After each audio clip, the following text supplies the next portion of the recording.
Yesterday we finished Genesis 40. Now we're on Genesis 41.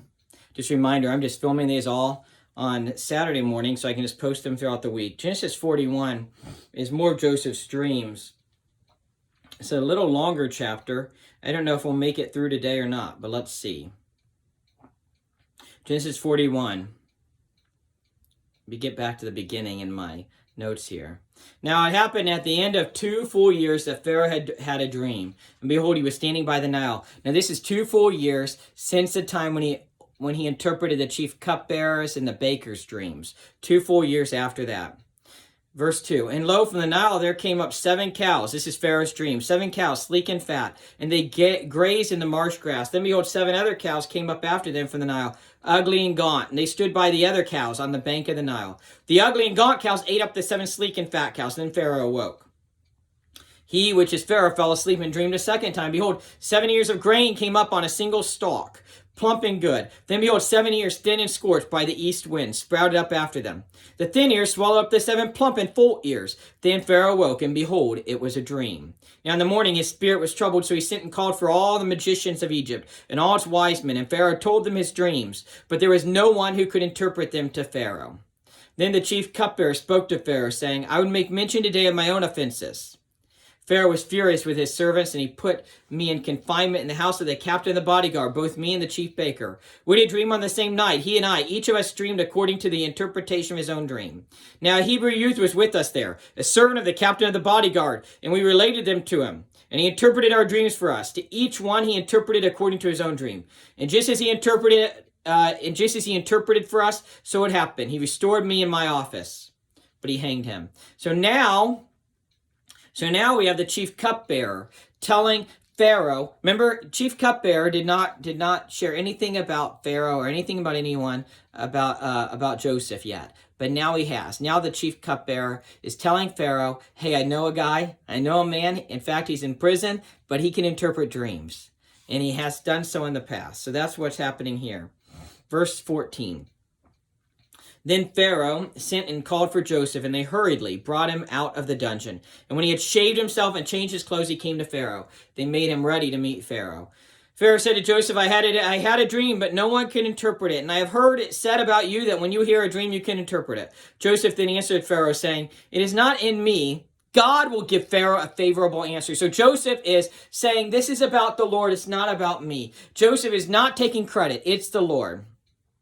Verse 17. So Pharaoh spoke to Joseph in my dream. Behold, I was standing on the bank of the Nile. Behold, 7 cows, fat and sleek, came up out of the Nile, and they grazed in the marsh grass. Lo, 7 other cows came up after them, poor and very ugly, and gaunt, such as I had never seen for ugliness in all the land of Egypt. And the lean and ugly cows ate up the first 7 fat cows. Yet when they had devoured them, it could not be detected that they had devoured them, for they were just as ugly as before. Then I awoke. I saw also in my dream, and behold, 7 ears, full and good, came up on a single stalk. And lo, 7 ears withered thin, and scorched by the east wind, sprouted up after them. And the thin ears swallowed up the 7 good ears. Then I told it to the magicians, but there was no one who could explain it to me. Now Joseph said to Pharaoh, Pharaoh's dreams are one and the same. God has told to Pharaoh what he is about to do. Now Joseph is about to interpret it. The 7 good cows are 7 years, and the 7 good ears are 7 years. The dreams are one and the same. The 7 lean and ugly cows that came up after them are 7 years. And the 7 thin ears, scorched by the east wind, will be 7 years of famine. It is as I have spoken to Pharaoh. God has shown to Pharaoh what he is about to do. Behold, 7 years of great abundance are coming in all the land of Egypt. And after them 7 years of famine will come. And all the abundance will be forgotten in the land of Egypt. And the famine will ravage the land. This is prophetic. Joseph is interpreting the dream in a prophetic way. So the abundance will be unknown in the land because of that subsequent famine, for it will be very severe. Now, as for the repeating of the dream to Pharaoh twice, it means that the matter is determined by God. The matter is determined by God, and God will quickly bring it about. Now let Pharaoh look for a man discerning and wise and set him over the land of Egypt. So now Joseph has interpreted the dream, and now Joseph is recommending in great wisdom, the wisdom of the Lord upon Joseph, what Pharaoh should do. Let Pharaoh take action to appoint overseers in charge of the land, and let him exact 1/5 of the produce of the land of Egypt in the 7 years of abundance. In other words, while you have years of abundance, store up for the years of famine. Store up 1/5, store up 20% of the produce. Verse 30. 5. Then let them gather all the fruit of these good years that are coming and store up the grain for food in the cities under Pharaoh's authority. And let them guard it. Let them guard it so that nobody takes it. Let the food become as a reserve for the land for the 7 years of famine, which will occur in the land of Egypt, so that the land will not perish during the famine. Now the proposal seemed good to Pharaoh and to all his servants. Then Pharaoh said to his servants, can we find a man like this in whom is a divine spirit? Notice how he's talking about Joseph having a divine spirit. So Pharaoh said to Joseph, since God has informed you of all this, there's no one so discerning, as wise as you are. So he's making Joseph Secretary of State of Egypt. He's making Joseph Prime Minister of Egypt. Verse 40. You shall be over my house, and according to your command, all my people shall do homage. Only in the throne I will be greater than you. Pharaoh said to Joseph, see, I've set you over all the land of Egypt. I've set you over all the land of Egypt. Verse 42. Then Pharaoh took off his signet ring from his hand and put it on Joseph's hand, and clothed him in garments of fine linen, and put the gold necklace around his neck. Remember, at each position, God is taking care of Joseph. God has given Joseph privilege and favor, and now this is the highest favor that Joseph can get. Verse 43. Pharaoh had him ride in his second chariot. They proclaimed before him, bow the knee, and he set him over all the land of Egypt. Moreover, Pharaoh said to Joseph, though I am Pharaoh, yet without your permission, no one shall raise his hand or foot in all the land of Egypt. Then Pharaoh named Joseph Zaphenath-Paneah. He gave him a new name. Probably Egyptian, for God speaks, and he lives.